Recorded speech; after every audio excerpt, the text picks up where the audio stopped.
지난주 이어서 우리 선교사의 이야기를 통해서 선교가 무엇인지 이렇게 알아가고 있습니다.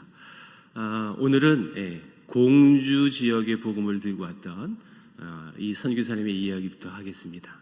참고로 충청남도 지역은 감리교 선교사님들이 오셔서 복음을 전해요.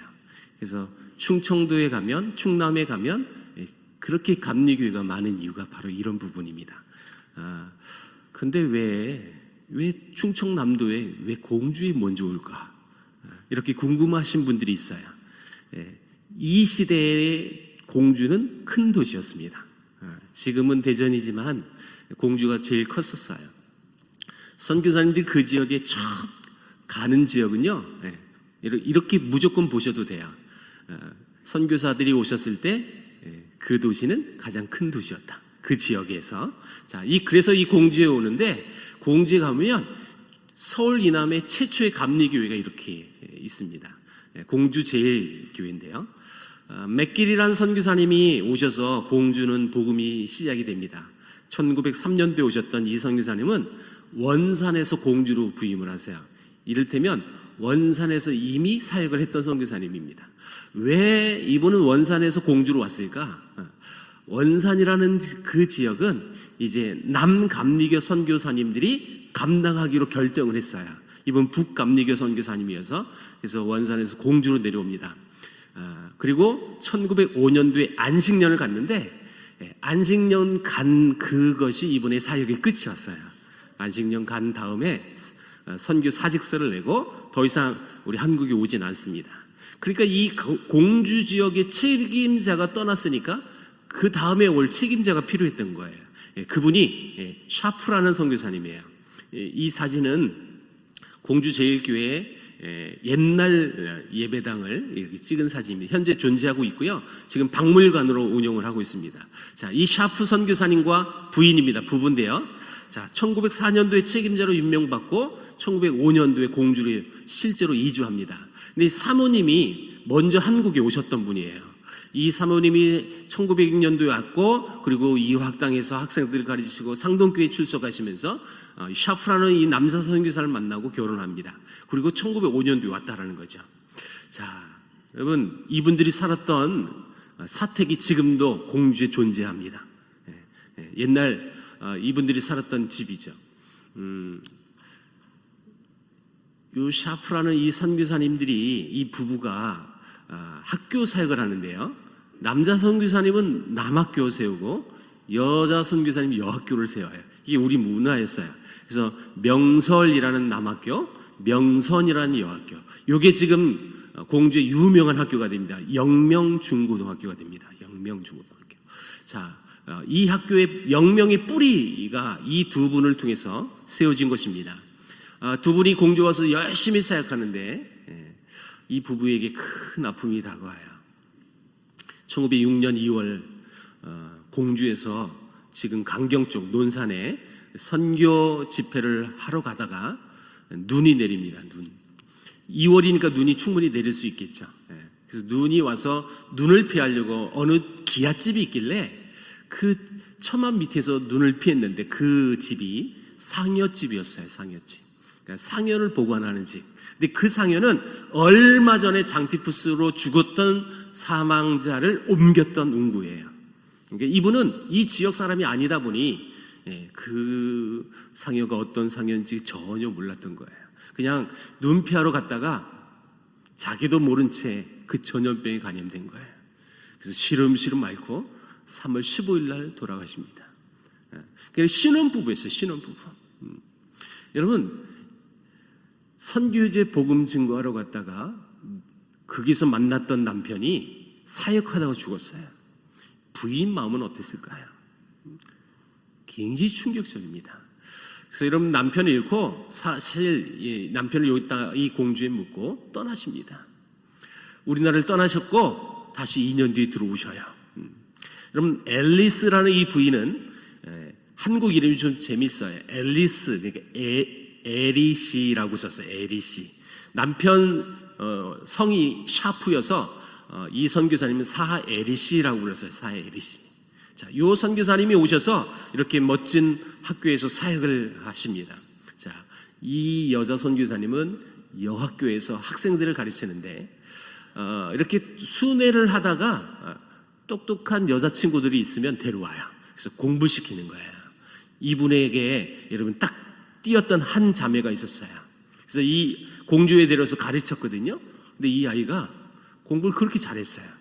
그리고 똑똑했고요. 그래서 이 아이의 양모가 됩니다. 이 선교사님이 양모. 너무 공부를 또 열심히 해가지고 얘는 서울로 보내자. 그래서 이화학당을 다녔어요. 이화학당. 자, 이 이화학당에 여러분 오른쪽이에요. 누군지 눈치챘어요? 유관순 열사예요. 유관순 열사의 양어머니가 사에리 씨라는 선교사님이에요. 우리가 잘 알듯이 3.1 만세운동을 주도하죠. 사실은 이화학당 학생들이요 3.1 만세운동 벌어졌을 때 교문 밖으로 나가려고 했을 때 선교사를 다 막았답니다. 왜요? 나가서 만세운동 시위하다가 일본에게 잡히면 죽어요. 그래서 선교사들은 이 아이들이 그런 수모를 당하면 안 되니까 막았대요. 못 나가게. 너희들이 나가려면 우리를 밟고 나가야 한다. 절대 못 나간다는 뜻이에요. 그러니 학생들이 그럼 분명 나갔거든요. 밟고 나간 것은 아니고 담 넘어갔답니다.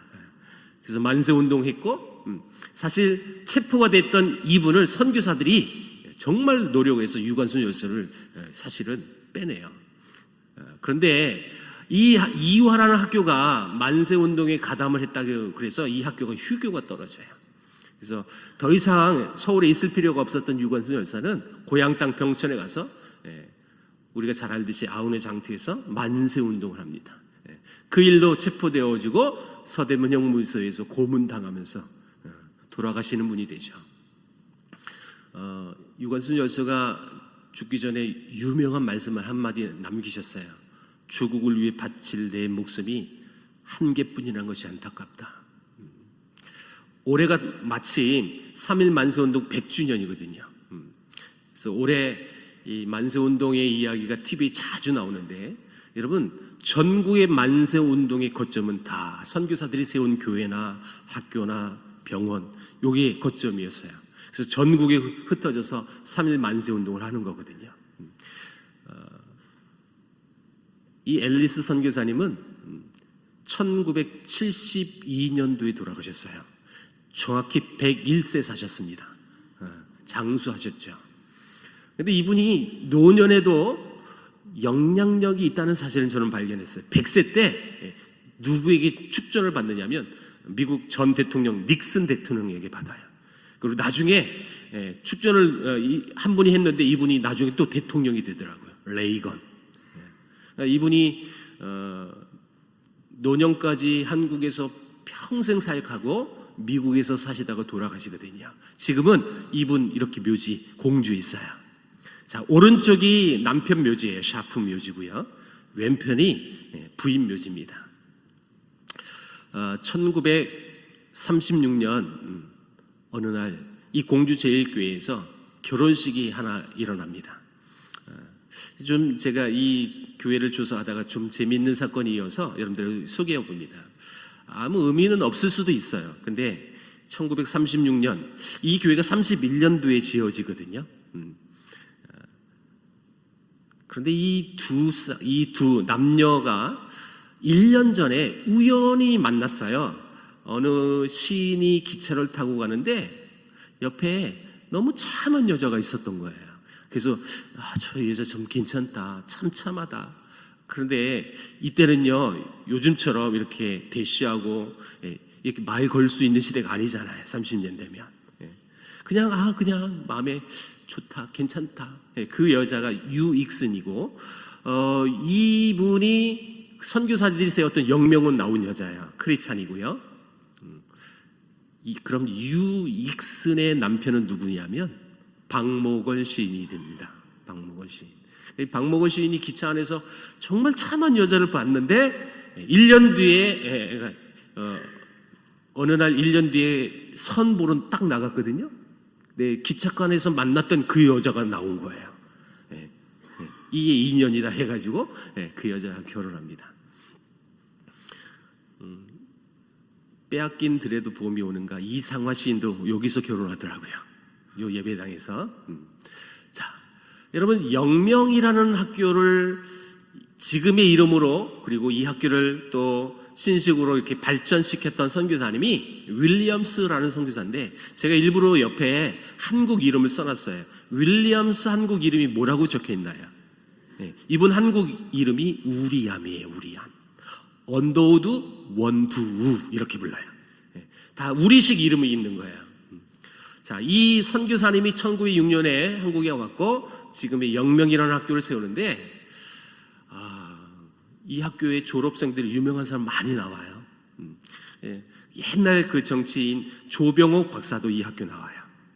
제가 강화문에 있는 종교교회라는 교회에 늘 가서 강의를 하거든요. 어느 날 나이 많은 할머니 권사님이 제게 끝나고 오셨어요. 조병옥 박사님이 내 형부야 하면서 그 처제가요 지금도 생존해 계시는 거예요. 내 형부라고 굉장히 자부심을 갖고 오셨던 권사님이 있었어요. 제가 이 종교교회 가면 참 많은 권사님들 많이 만나는데요, 꼭 끝나면 제게 찾아오신 분이 많아요.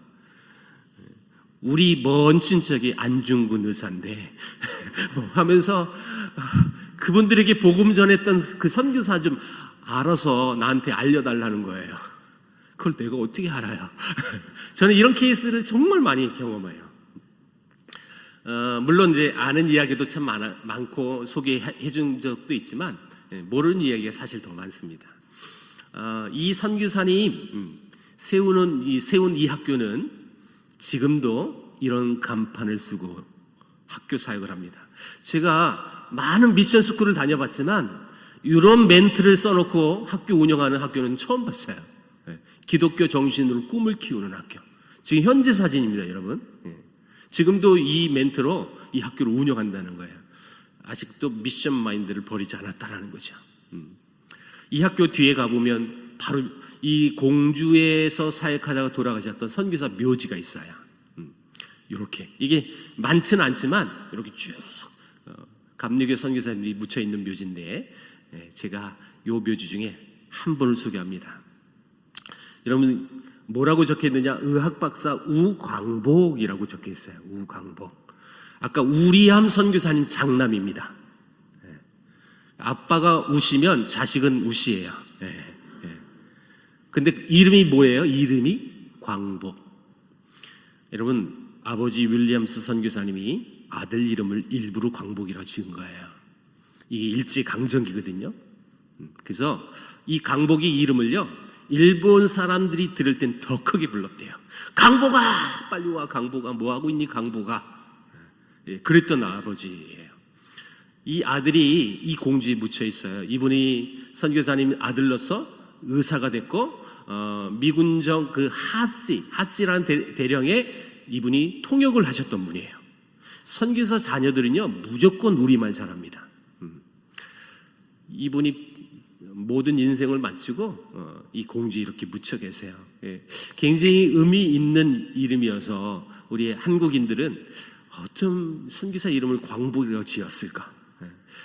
그만큼 이 선교사들이 이 땅의 광복도 굉장히 많이 꿈을 꿉니다. 그래서 의미 있는 사진이어서 여러분들에게 잠깐 보여드리겠습니다. 제가 온누리교회 제자학교 마치고 이렇게 돌아가는데 한 자매가 막 쫓아왔어요. 목사님, 우리 할머니도 공주에서 선교사한테 복음 받았어요.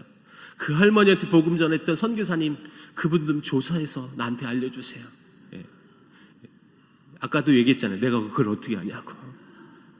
우리 할머니 이름은 박자, 화자, 숙자예요. 처음 들어본 이름이에요. 그래서 할머니에 대한 정보를 주셔야 내가 알 수 있습니다. 근데 대도 않는 얘기를 하는 거예요, 나한테. 목사님, 우리 할머니가 100여 년 전에 선교사한테 공주에서 로드 캐스팅을 당했어요 라고 이렇게 얘기했어요, 저한테. 여러분, 100여 년 전에 로드 캐스팅이 어디 있어요? 압구정동도 아닌 것이 공주 총구석에서. 속으로는 제가 웃었죠. 무슨 로드 캐스팅? 근데 그게 실제였어요. 팩트였어요. 이 할머니가, 박화숙 할머니가 노래를 잘하셨어요. 그래서 계속 많은 정보를 줘보세요. 그래야 내가 알 수 있어요. 근데 이분이 결정적인 얘기를 한마디 해줬어요. 우리 할머니 친구가 유관순 열사예요. 바로 그 자리에서 사에리시 선교사예요 라고 얘기했어요. 2주 뒤에 또 다른 제자 학교를 갔는데 아까 제가 조금 전에 소개했던 그 자매의 언니를 또 만났어요. 그 언니는 할아버지 할머니에 대한 정보가 더 많았어요. 우리 할아버지는요, 이묘묵이라는 할아버지예요. 그래서 이런 우연히 이 두 자매를 만나면서 이 가정이 너무 궁금해졌어요.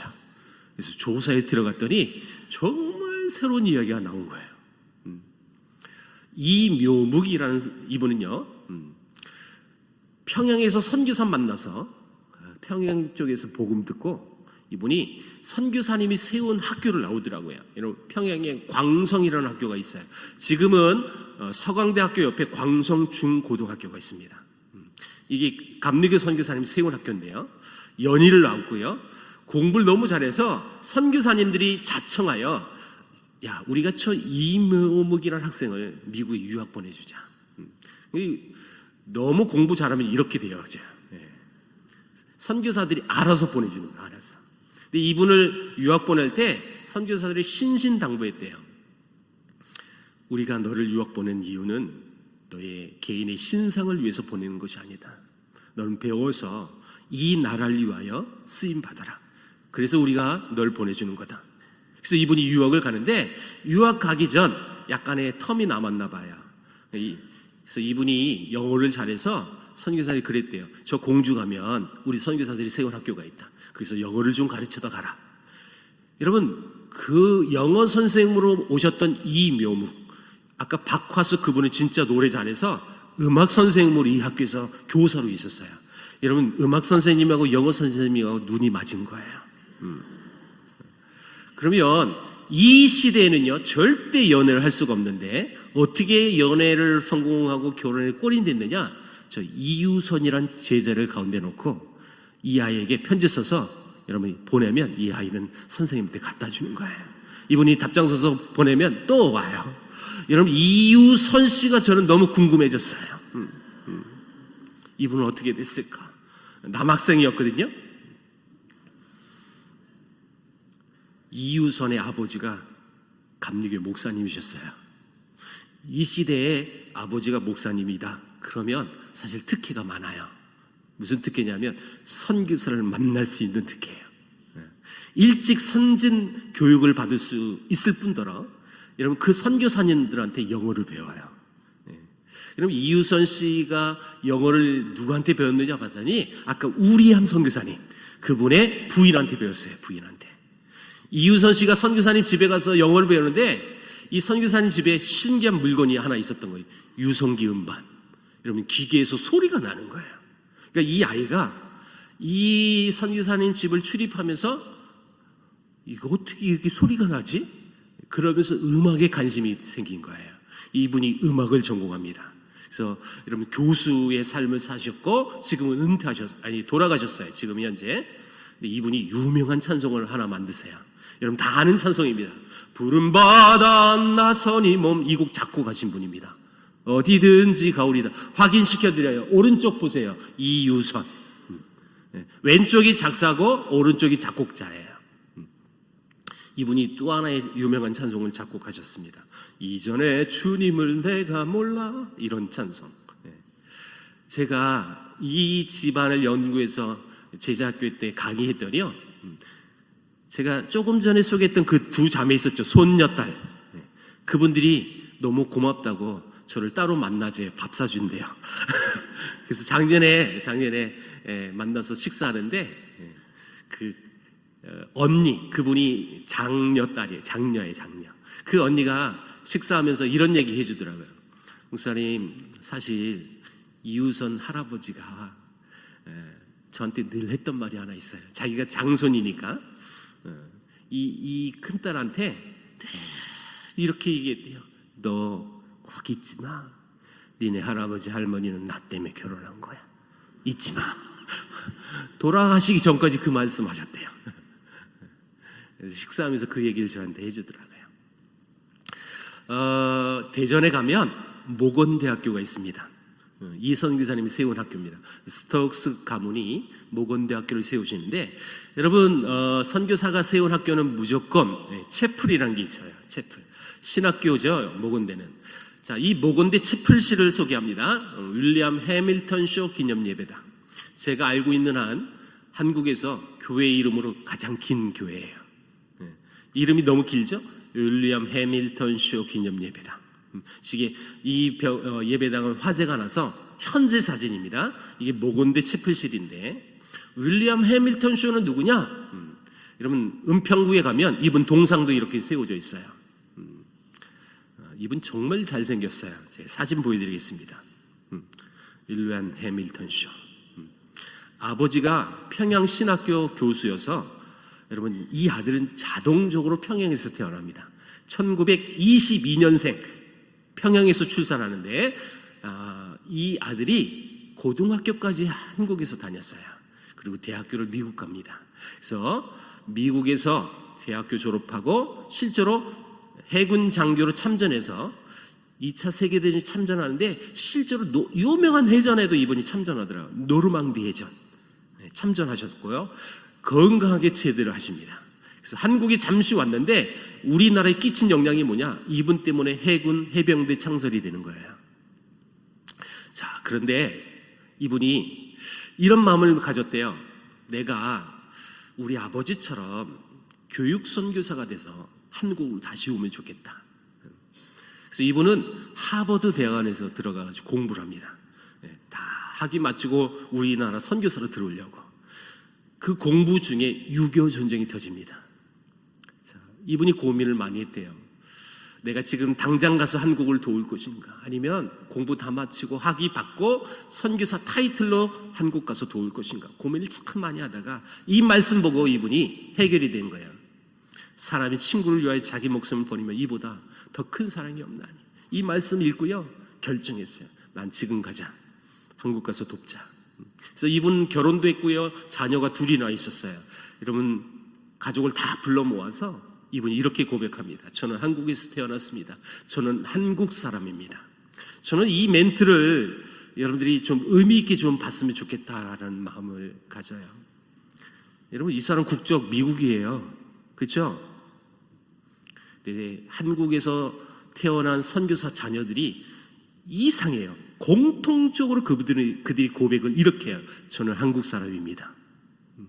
선교사 자녀들이 한국에서 태어났던 이 모든 자녀들이 똑같이 고백합니다. 저는 한국 사람입니다. 저는 선교사가 돼 한국으로 가려고 준비하고 있습니다. 지금 한국 국민이 전쟁 속에서 고통당하고 있는데 이를 먼저 돕지 않고 전쟁 끝난 후 평화가 왔을 때 한국에 선교사로 간다는 것은 양심이 도저히 허락되지 않습니다. 그리고 우리는 선교사로 다시 오는데, 여러분 6.25 전쟁 때 선교사로 오면 아무 의미 없어요. 도울 수가 없거든요.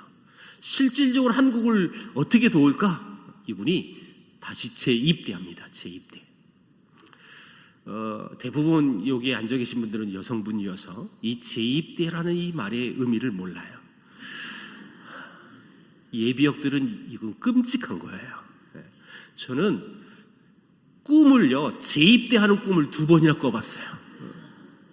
이건 이가 갈린다는 뜻이에요. 제 꿈속에서 병무청 직원이 저를 잡으러 온 적이 있었어요. 왜 잡으러 왔느냐? 내 병무 기록이 지워졌대요. 그래서 군 생활을 다시 해야 한다 하면서 나를 잡으러 온 거예요. 꿈속에서. 이건 악몽입니다. 악몽. 근데 이분은 자기 발로 재입대해요. 물론 해군 장교로 제대를 해서 해군 대위로 다시 재입대해요. 이분 직속상관 소개합니다. 메가더 장군. 메가더 장군의 정보 장교로 들어옵니다. 우리나라 지형 잘 알고 있었던, 우리말 기가 막히게 잘했던 이분이 메가더 장군을 도와서 인천 상륙작전을 성공시킵니다. 자, 상륙작전이 성공되자마자 서울이 수복되지 않습니다. 좀 시간이 걸리거든요. 은평구 녹번동에서 전투가 있었는데요, 숨어있는 북한군이 이분을 쏴버렸어요. 그래서 이분은 전사하십니다. 안타깝게도 돌아가셨어요. 여러분, 그래서 양어전에 지금 이렇게 앞에 묻혀 있는데, 앞에 묘지가 아들 묘지고 뒤에 묘지는 부모님 묘지예요. 여러분, 이 아들이 전사한 이 사건을 이런 많은 사람들이 이 이야기를 듣고 너무 가슴 아파하는 거예요. 그래서 이분을 알았던 약 6천 명이 헌금을 합니다. 그 헌금으로 이런 모곤대 채프실 예배당이 지어진 거예요. 그래서 윌리엄 해밀턴 쇼 기념 예배당이라고 이름을 지은 거예요. 왜 그러면 모곤대에 지었느냐? 아버지 마지막 사역지가 모곤대학교였어요. 그래서 모곤대 채프실에 여러분 만들어졌는데, 제가 몇 년 전에 대전 집회할 때 이 얘기를 이렇게 했었어요. 끝나고 한 장로님이 제게 왔습니다. 이 장로님이 저에게 이런 소개를 했어요. 목사님, 내가 모곤대 교수였습니다. 은퇴하신 장로님이에요. 목사님, 나는 이 예배당에서 수도 없이 예배한 사람입니다. 당연하죠. 그 학교 교수니까. 근데 이분이 울먹이면서 이런 말 했어요. 그런데 저는 오늘 윌리엄 해밀턴 쇼 이야기 처음 들었습니다. 저는 이 얘기 듣고 너무 놀랐어요. 아니, 교회 그 예배당 이름 자체가 그분의 이름인데 그분의 이야기를 처음 들었다는 거예요.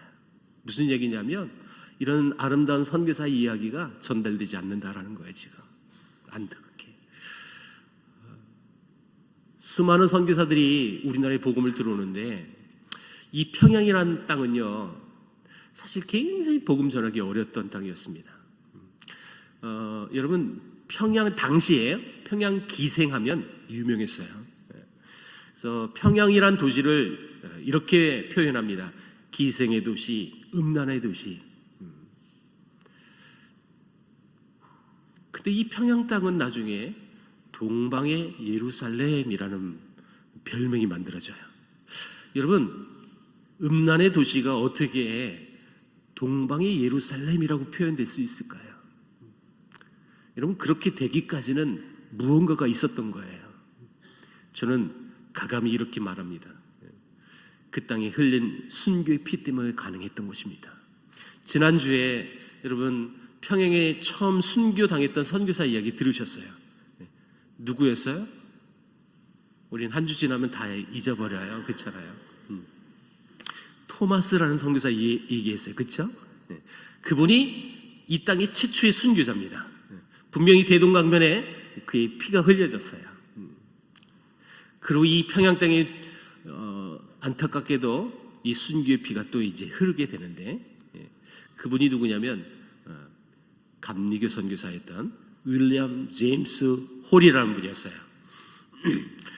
제가 예배 전에 담임 목사님 만나면서 대화를 나누다가 예전에 어떤 선교사님이 오셔서 우리 교회에 이 강의 많이 해주셨습니다 라고 제가 얘기를 드렸어요. 이용남 선교사님이 오셔서 저는 확신합니다. 그분은 반드시 이분 얘기했을 겁니다.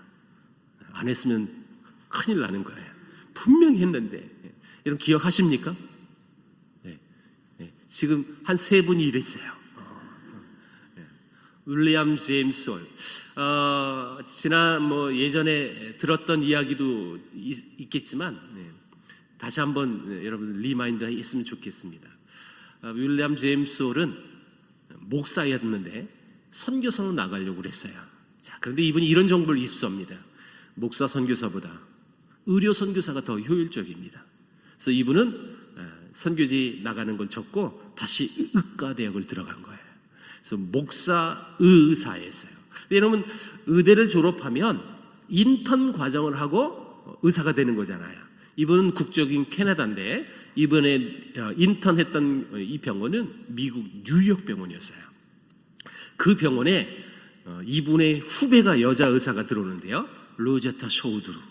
이 여자를 보는 순간 윌리엄 제임스는 여러분 뿅 갔어요. 너무 이뻐가지고 생활하다 보니까 이분이 신앙도 좋고 마음도 이쁜 이 사실을 발견했어요. 그러니까 이 남자는 이 여자를 사랑하는 마음이 생긴 거예요. 그래서 이 여자랑 결혼하고 싶으면 뭘 해야 합니까? 남자는 그냥 결혼만 하면 되나요? 프로포즈 하죠. 프로포즈. 근데 이 윌리엄 제임스 홀 이분의 별명을 먼저 소개합니다. 홀리맨이라 불렀대요. 홀리맨. 거룩한 사람이에요. 이 홀리맨은 청혼도 특별한 날을 잡아서 그날 기다렸다고 청혼을 하는 거예요. 그러니까 청혼도 아무 의미 없는 내 개인의 어떤 중심의 그 날짜를 컨택하지 않고 하나님 중심으로 그 날짜도 컨택해요. 아니, 프로포즈는 무슨 하나님 중심일까요? 이분은 일부러 기다렸대요. 어느 날은 예수님이 이 땅에 성육신 하셨던 날, 성탄절을 일부러 기다렸다가 프로포즈를 한 거예요. 근데 그 자리에서 거절당합니다. 근데 분명히 이 여자가 남자를 좋아하는 마음이 있었거든요. 남자도 그걸 알고 있었고, 왜 저 여자가 날 좋아하는데 거절했지? 그래서 두 번째 프로포즈를 또 기다립니다. 아무나 해서는 안 돼요. 언제 기다리냐면 예수님이 우리를 위하여 죽으셨다가 3일 만에 부활하신 날을 기다려요. 부활절 날 프로포즈를 합니다. 그래서 우리가 여러분 정리할 게 하나 있습니다. 프로포즈는 절기 때 하는 겁니다. 근데 이 두 번째도 거절당했습니다. 분명히 여자가 자기를 좋아하는 마음을 이분은 알았거든요. 근데 왜 거절했지? 이 홀리맨의 단점은 하나 있습니다. 그 단점이 뭐냐? 포기를 모른다는 거. 계속 대시했어요. 나 너 좋아. 여러분, 이 여자가 사실 좋아하는 마음이 있었음에도 불구하고 거절했던 이유는 한 가지입니다. 이 여자분은 여자 선교회 지원서를 냈었어요. 미국 여선교회는 사실 사역을 하다가 아픔이 하나 생깁니다. 이 여자 선교사들 선교지에 파송하잖아요. 이 여자들이 선교지 가면 반드시 남자 선교사하고 만나서 결혼해요. 그래서 자녀를 낳고, 그래서 몇 년 안에 다 사직서를 내버려요. 그러니까 미국 여선교회는 보내면 결혼해서 사직서 내버리니까 아픔이 생긴 거예요. 그래서 규칙을 하나 더 만들었어요. 우리 선교회는 5년 동안 결혼 못합니다. 이 여자 선교회에 이분이 지원할 때 그걸 알고 사인했어요. 그래서 자기는 5년 동안 결혼 못해요. 근데 그 남자가 계속 나한테 청혼한 거예요. 자기는 못하는 거 알잖아요. 그래서 그냥 여러 가지 이유를 대지 않고 난 너 싫어, 그냥 노 이랬어요. 근데 이 남자가 계속 대시했다고 그랬잖아요. 이렇게 만나고 또 이야기를 나누다 보니까 이 남자 괜찮은 남자예요. 그래서 그 청혼을 받아줘요. 왜 받아줬느냐? 알고 보니까 내가 지원한 나라와 이분이 가려고 했던 나라가 같은 나라예요. 우리나라가 아니라 중국이었어요. 중국. 자, 중국이라는 선교제가 같으니까 이 여자는 생각했던 거예요. 같이 중국에서 사역하고 5년 뒤에 결혼하자. 그래서 약혼을 한 거예요. 그런데 미국 여자 선교회는 우리 조선 이야기를 들으신 거예요. 우리 조선 땅에 계속 미국에 요청한 게 뭐냐면 여자 의사 보내주세요. 여자 의사 보내주세요. 왜요? 우리 조선 여자들은 남자 의사한테 안 갑니다. 그 여자 의사가 너무 절실한 거예요. 그래서 미국 여자 선교회는 로제타 셔우드가 옆에 나라 중국이란 나라에 지원을 했기 때문에 야, 이분을 중국에서 조선으로 바꿔서 선교사 보내자. 그래서 이 로제타를 불러요. 매달 며칠 날 조선으로 항해하십시오. 우리가 선교지를 바꿉니다. 선교회에서 임의로 바꿀 수 있어요. 여러분, 로제타 셔우드는 하루아침에 청천벽력 같은 소리를 들은 거예요. 지금 내가 조선 가는 배를 타면요, 이 남자 못 만나요. 그래서 사실대로 고백했어요. 사실은 그 사이에 우리가 약혼했습니다. 한마디로 이런 거예요. 우리 사랑 내버려 두세요, 그냥. 근데 여자 선교회에는 누나 깜빡거리지 않습니다. 매달 며칠 떠나십시오. 이건 법적으로 갈 수밖에 없는 상황이었어요. 그래서 로제타는 할 수 없이 우리나라를 향하여 배를 타고 떠나는데, 그럼 남자는 어떻게 했을까요? 윌리엄 제임스는 그때부터 기도의 자리를 들어갑니다. 하나님, 제 선교지를 중국에서 조선으로 바꿔주세요. 계속 기도했대요. 근데 그 기도가 1년이나 걸렸어요. 다시 말하면 1년 동안 기도했는데 기도 응답이 없는 거예요. 그리고 이제 바로 며칠 뒤면 자기는 중국을 떠나는 그 배에 올라타야 합니다. 여러분, 윌리엄 제임스를 얼마나 마음이 아팠겠어요. 사랑하는 여인은 지금 조선 가 있고 나는 중국 가고 언제 만날지도 몰라요. 그렇게 열심히 기도했는데 하나님은 내 기도 듣지 않으시고, 그래서 마지막으로 이렇게 마지막으로 기도합니다. 하나님, 제가 중국 땅에 가서 그들에게 복음 전에 그 중국 영혼들이 죽게 들어오는 것이 하나님의 뜻으로 결정되었다면 제가 어찌 하나님의 뜻을 거스를 수 있겠습니까? 하나님 뜻을 내가 어찌 바꾸겠습니까? 하나님 뜻대로 하옵소서라고 마지막 내놓는 기도를 했어요. 제가 이렇게 했더니 어떤 자매가 나한테 따졌어요. 너무 무책임한 거 아니냐고. 여러분, 내가 그렇게 기도한 것도 아니잖아요. 근데 이 자매는 어떤 육신적인 생각만 한 거예요. 사실 그게 기도의 원칙이에요. 하나님 뜻대로 없어서. 이게 기도 원칙입니다. 여러분, 예수님도 하나님께 그렇게 기도했어요. 어떻게 하면 이 십자가를 피할까? 나의 원대로 마옵시고. 이게 실제의 기도의 원리들하는 거예요. 저는 그 장면을 보면서 많은 감동을 받았어요. 그렇게 기도하자마자 여러분, 그 기도가 응답이 되는데, 그 기도 그렇게 하고 나서 바로 선교지가 바뀌어진 거예요. 1년 동안 기도했는데 안 바꿔지더니 하나님 뜻대로 하옵소서 했더니 조선으로 딱 바꿔진 거예요. 여러분, 이 남녀가 조선 서울에서 만납니다. 얼마나 여러분 반가웠을까? 1년 뒤에 만난 거니까. 여러분, 5년 안 기다려요. 바로 결혼해버려요. 이 남자 윌리엄 제임스는 아마 이제 헤어지면 못 만날 수 있겠다. 결혼도 못 할 것이다. 바로 해버려요. 어디서 했느냐? 정동 제1교회에서 결혼식 합니다. 어떤 책에는 한국 최초의 서양 결혼식이다 라는 내용도 나와요. 그러면 최초의 서양 결혼식이면 여자는 뭘 입고 결혼했을까요? 웨딩 드레스. 조선 땅에는요, 웨딩 드레스를 만들 기술력이 당시 없었어요. 그래서 이걸 특별 주문을 일본을 했습니다. 그래서 이걸 제작해서 이걸 싣고 온 배가 우리나라가 들어오다가 바다에 빠져버렸어요. 그래서 드레스가 못 옵니다.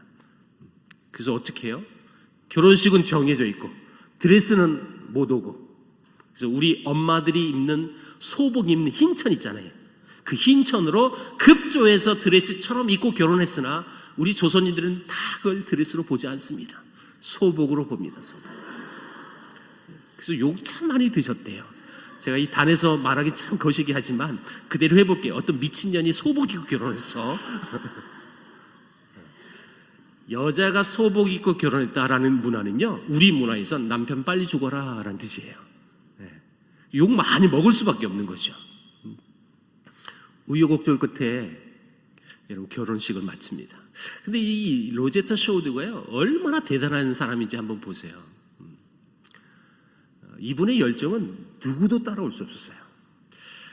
실례로 한 가지만 예를 들어볼게요. 이분이 조선에 온 지 얼마 안 됐는데, 여러분, 선교사들이 오면 바로 우리말 하는 게 아닙니다.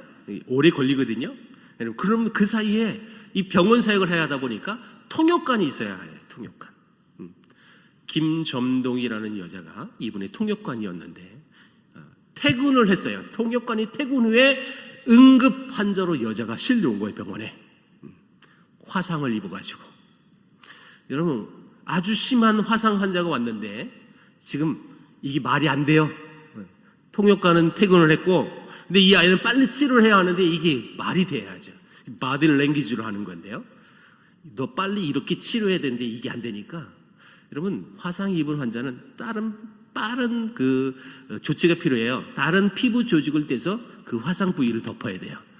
박피 이식 수술이라고 그러더라고요. 그러니까 피부를 떼서 이렇게 대야 되는데 이게 여러분 어떻게 말이 돼요? 그래서 자기가 자기 피부를 먼저 뗐어요. 그리고 그 화상 부위 이렇게 하는 거야. 보여준 거예요. 몸으로. 여러분, 이걸 봤던 주위에 있는 조선인들이 여러분 알아요. 진짜 저 사람은 사랑으로 우리를 치료하는 사람이다. 그래서 여러분, 다른 조선인들이 내 피부도 떼라고 그래서 30피스를 떼서 그 아이를 완치시켜 줍니다. 조선시대의 여자가 화상을 입었다면요, 시집을 못 간답니다. 당시 우리 문화에선. 근데 그 여인은 시집 갔어요. 어느 정도인지 대충 감이 옵니까? 또 한 가지, 의대생 때 이분이 갑상선 쪽에 문제가 있어서 수술을 하는데 집도이한테 이런 부탁해요. 선생님, 저도 의사가 될 사람인데요, 수술할 때 저를 마취를 하지 마세요. 왜? 깜짝 놀라서 물었대요. 왜? 마취하면 제가 잠드니까 수술 장면 볼 수가 없잖아요. 마취하지 마시고 제가 거울로 내 지금 수술하는 모습 내가 직접 볼게요. 이렇게 얘기했던 여자예요. 네. 말이 열정적인지 정말 독해요.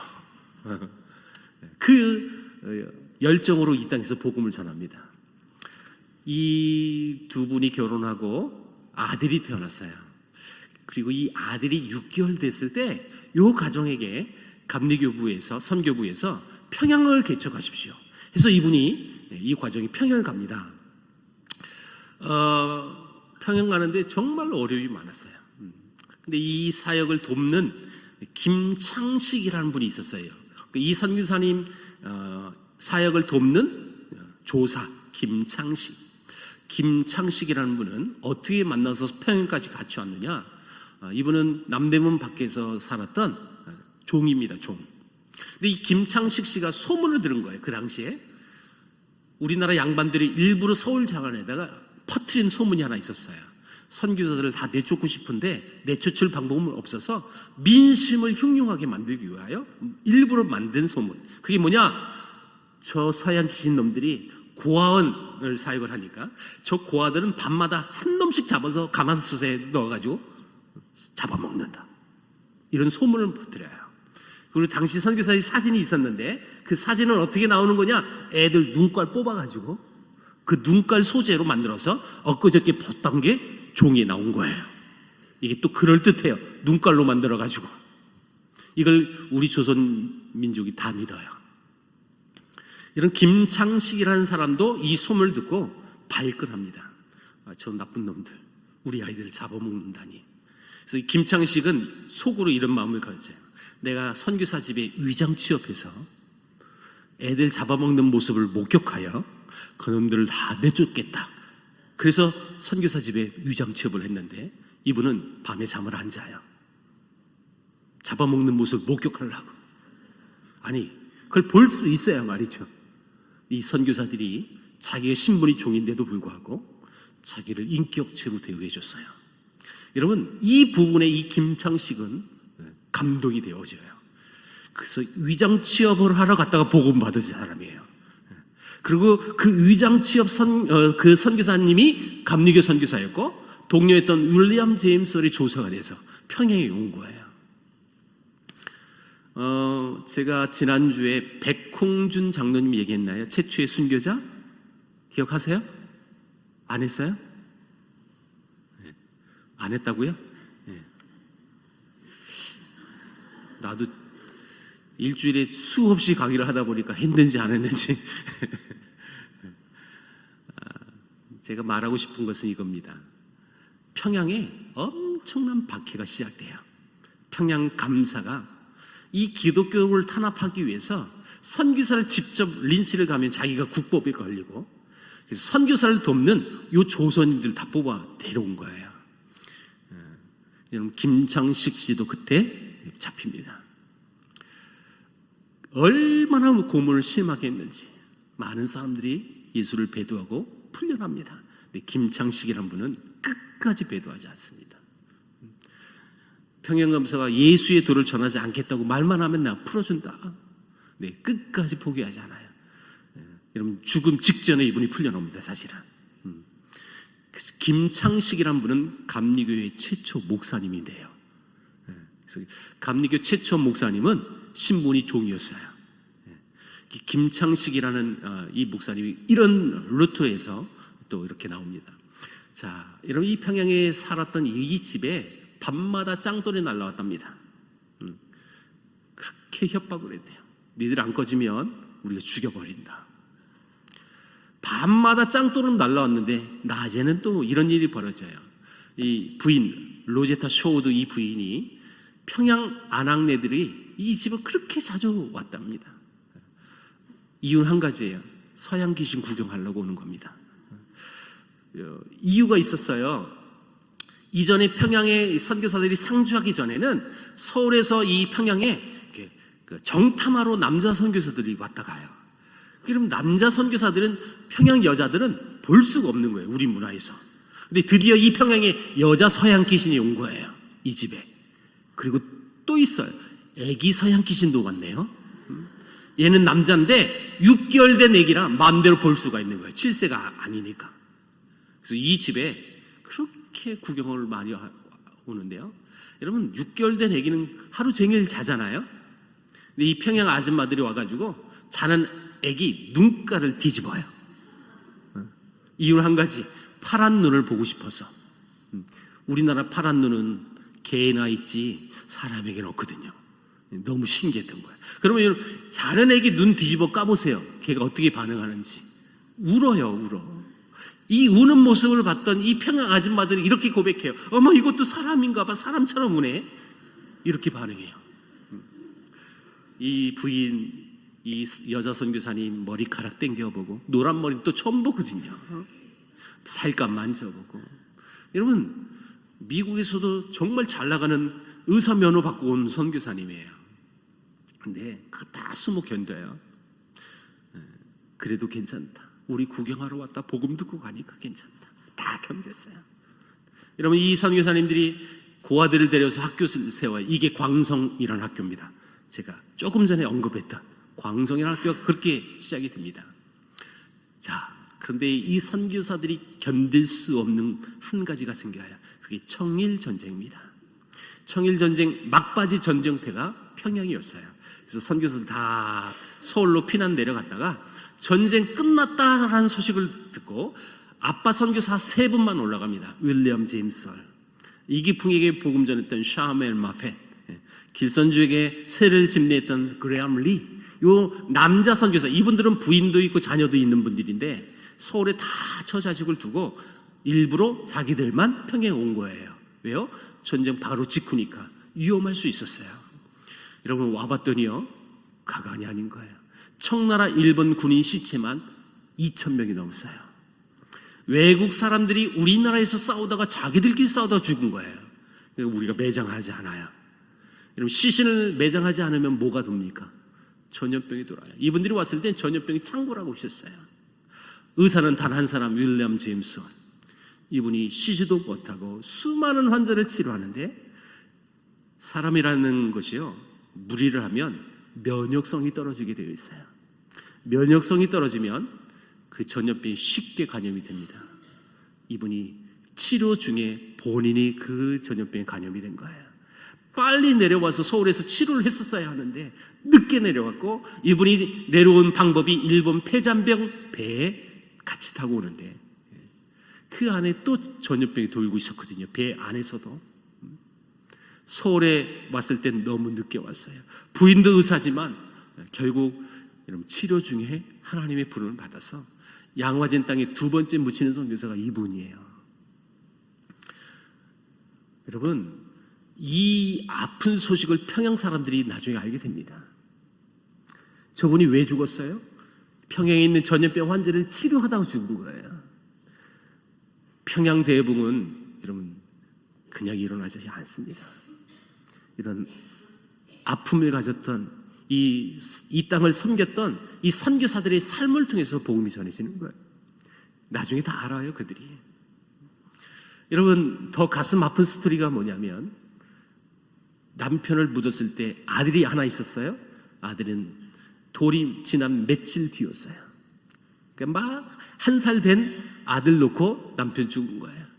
더 기가 막힌 사건은 뱃속에 둘째가 있었고, 임신 7개월 된 몸으로 장례를 치르고 미국에서 출산하러 미국 갑니다. 그리고 딸을 낳습니다. 그리고 이 교회에 초청을 받아 가는데, 이 교회가 무슨 교회냐면 남편 모교회예요. 캐나다에 있는 아주 조그만 시골교회입니다. 이 글렌비얼 교회에 초청돼서 갔는데요, 이 교회는 시댁 식구도 다 있었어요. 근데 시댁 식구를 본 적은 없었어요, 자기는. 그렇죠? 서울에서 결혼했으니까.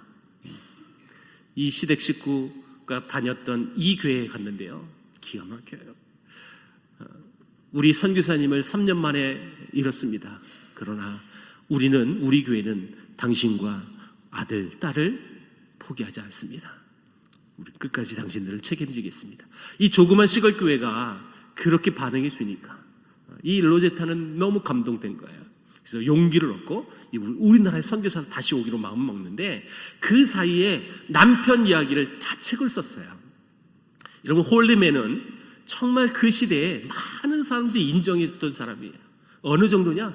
이분이 죽고 나서 모든 사람들이 이구동성을 이렇게 고백했어요. 우린 작은 예수를 잃었다.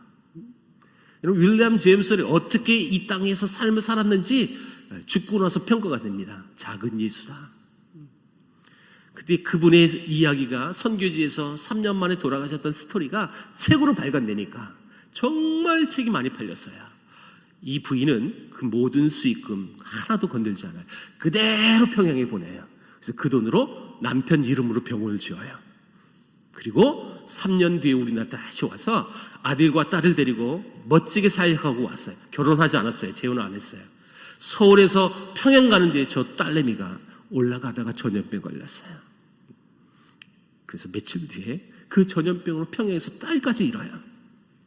여러분, 이 딸을 잃었던 엄마의 마음은 어땠을까요? 미어 터졌어요.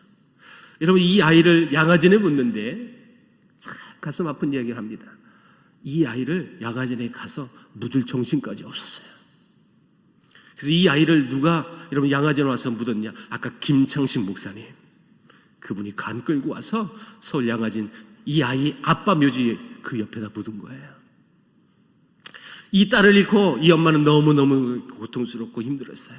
그리고 이 아들 끌어안으면서 이렇게 고백해요. 하나님, 이 아들하고 평생 한국을 위해 섬길 수 있도록 하나님 도와주세요.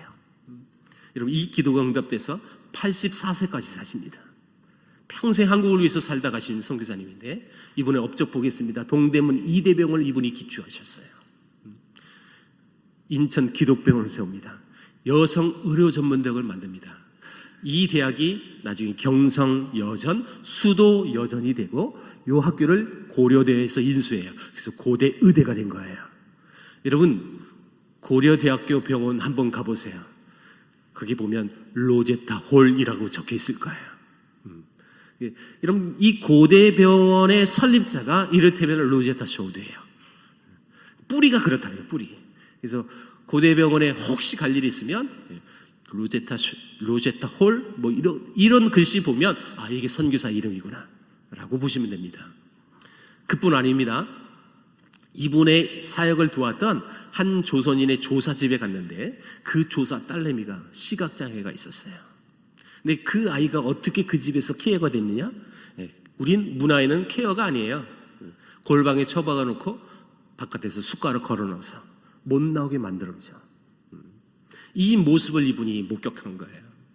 이들도 하나님의 자녀인데 교육 시스템이 전무했고 이들을 어떻게 교육할까? 이분이 안식년 때 일부러 특수 교육을 배워서 우리나라에 다시 와요. 그래서 기름종이에다 바늘로 한글 점자 연습한 것이 오늘날 한글 점자가 됩니다.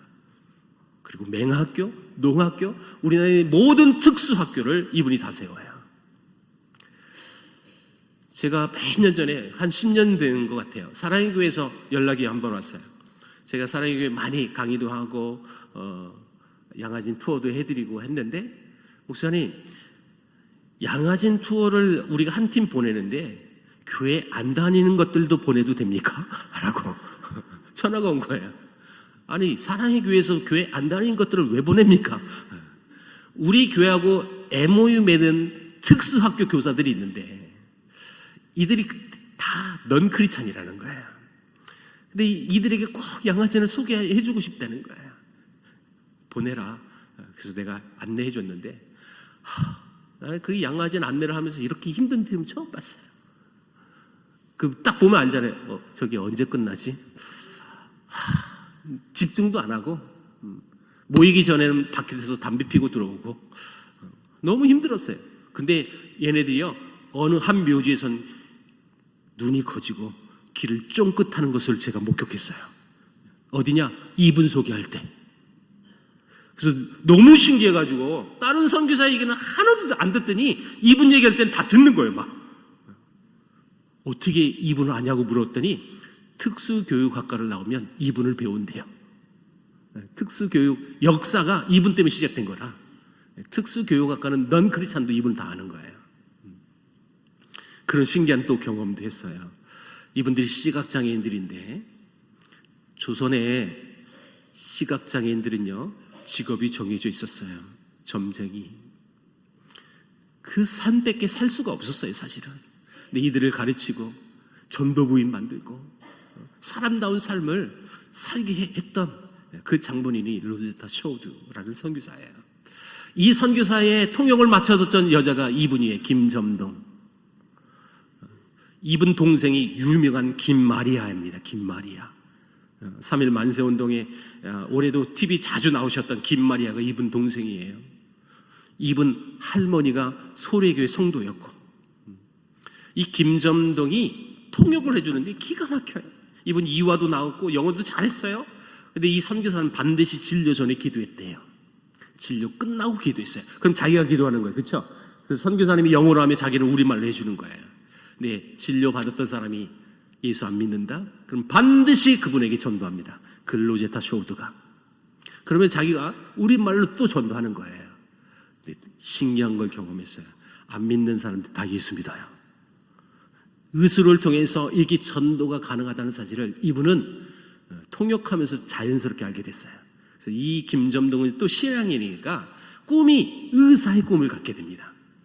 그래서 이 남자하고 결혼시켜서 유학을 보내주는데 이 남자는 박유산이라는 남자고 이 남자는 또 연결고리가 있어요.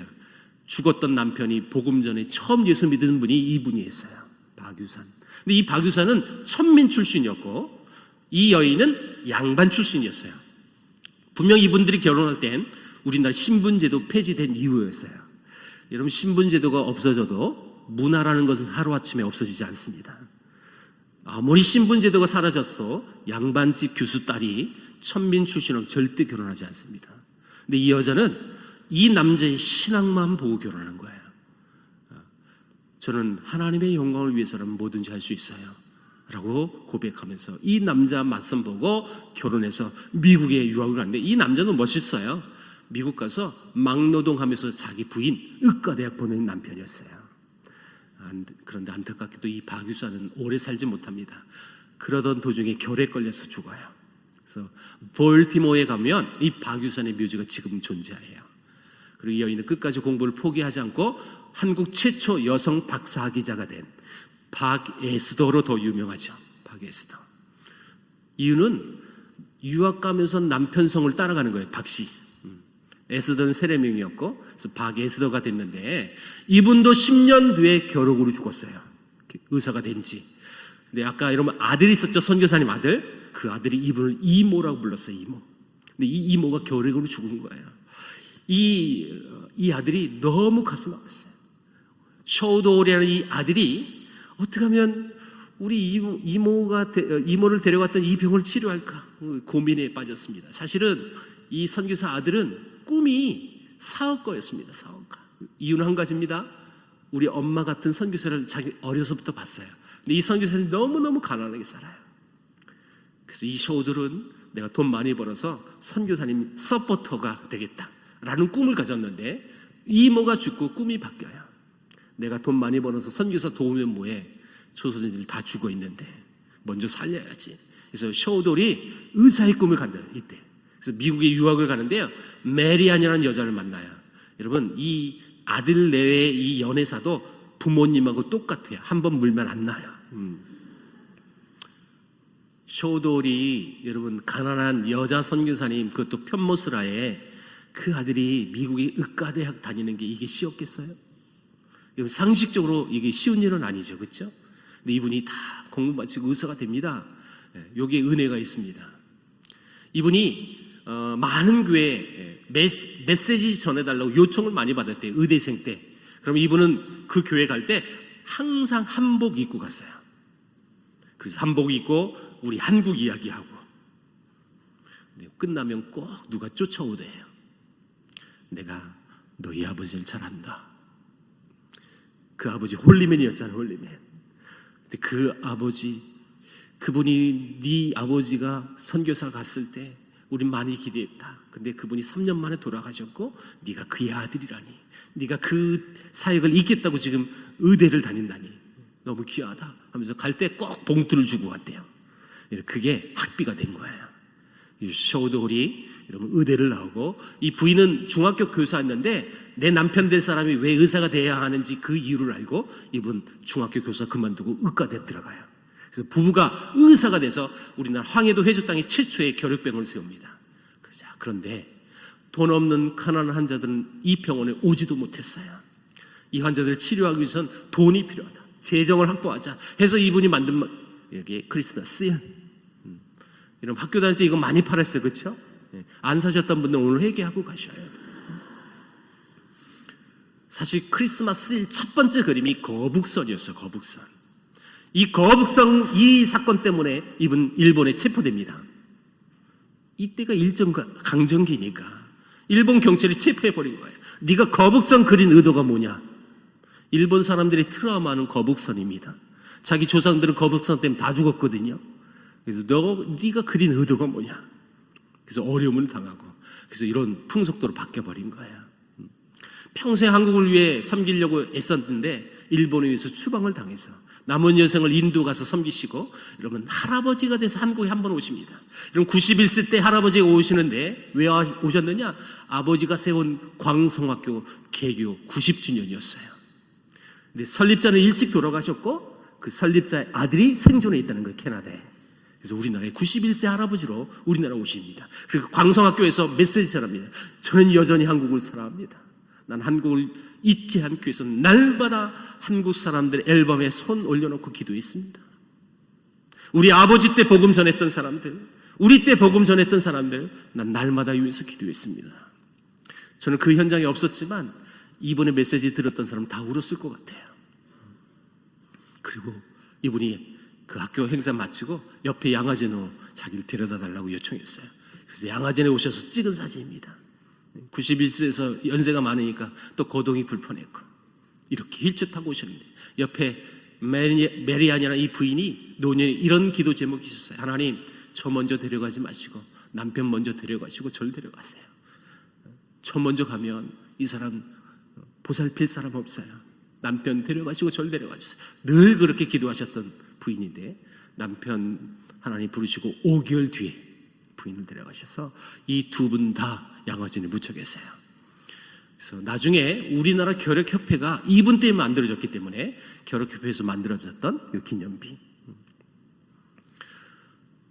수많은 선교사들이 평양뿐 아니라 지금 충청남도 오늘 이야기를 했지만 여러분 전라도에, 경상도에, 저 이북 지역에 안 간 곳 없습니다. 울릉도까지 이 땅에 선교사들이 그렇게 많이 들어가서 그들에게 복음 전하고 그 복음적인 삶을 이 땅에서 살다가 가셨어요. 그래서 전국 곳곳에 선교사 묘지가 다 있어요. 저는 요즘 이 팀들을 데리고 전국 참 많이 다닙니다. 왜냐하면 양화진은 많이 다녀오셨기 때문에. 근데 전국에 있는 묘지가 있는지 성도들이 잘 모르더라고요.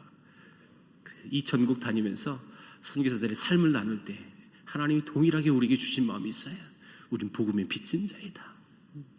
우리가 이렇게 좋은 환경에서 하나님을 예배하고 신앙생활 할 수 있는 그 비결은 누군가 우리에게 복음을 전해줬던 자들이 있었기 때문에 가능한데, 그 선교사들의 삶을 조사해 보니까 너무너무 도전되는 거예요.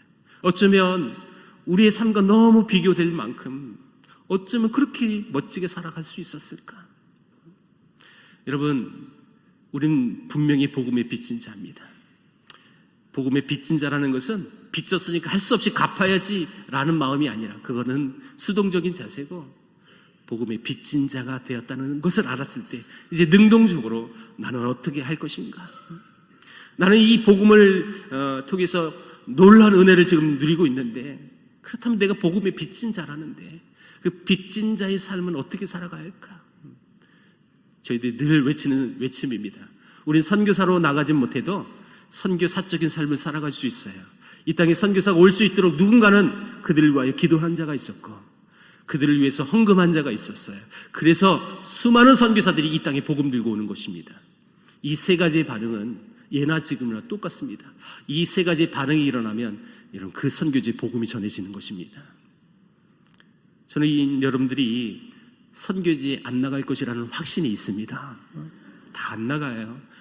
물론 중간에 하나님의 부르심이 있으면 선교사 가는 것도 영광입니다.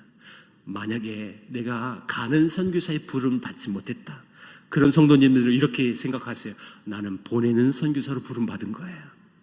내가 가지 않았다면 난 보내는 선교사예요. 이런 보내는 선교사가 있어야 가는 선교사도 있는 것입니다. 여러분, 선교지를 품고 또 우리 이 교회가 열심히 선교하는 교회니까 내 삶의 현장에서 어떻게 선교할까, 내 삶의 현장에서 선교사적인 삶이 무엇인지 고민하고 또 하나님이 주신 음성에 민감하게 반응할 때 이 선교의 열정은 식지 않을 것입니다. 여러분, 이 교회를, 하늘 비전 교회를 통해서 열방이 주께 돌아오기를 축복합니다. 이 시간 이렇게 기도했으면 좋겠습니다. 동서로 기도할 때, 하나님, 나 자신이 선교 사적인 삶을 살아가게 해 주옵소서. 또한 이렇게 모인 우리 성도들이 모였던 이 하늘 비전 교회 공동체가 하나님 선교의 빛을 갚아나가는, 선교의 열심을 낼 수 있는 우리 교회 되게 해 주옵소서. 하나님, 복음의 빚진 자로 마땅한 삶을 살겠습니다. 이 시간 통소로 하나님께 기도하며 나가겠습니다. 기도합니다. 하나님 감사합니다. 하나님, 이 땅에 아름다운 복음을 증거해 주신 하나님의 역사, 하나님 그 아름다운 복음에 아버지 하나님 순종했던 귀한 선교사를 통하여 이 땅에 얼마나 놀라운 은혜를 누렸는지 다시 한번 우리가 고민합니다. 또 생각합니다. 하나님, 그들처럼 우리도 우리의 삶의 현장에서 선교사적인 삶을 살아갈 수 있도록 인도하여 주옵소서. 내 삶의 현장에서 선교지를 품고 기도하는 자들 되게 하시고, 아버지 선교지를 향하여 선교 헌금 보내는 자들 되게 해주시고, 또한 이 교회가 더 많은 선교사를 보낼 수 있는 교회 되어질 수 있도록 주님 인도하여 주옵소서. 그리하여 하늘 비전 교회를 통하여 열방이 주께 돌아오는 역사가 일어나게 하여 주옵소서.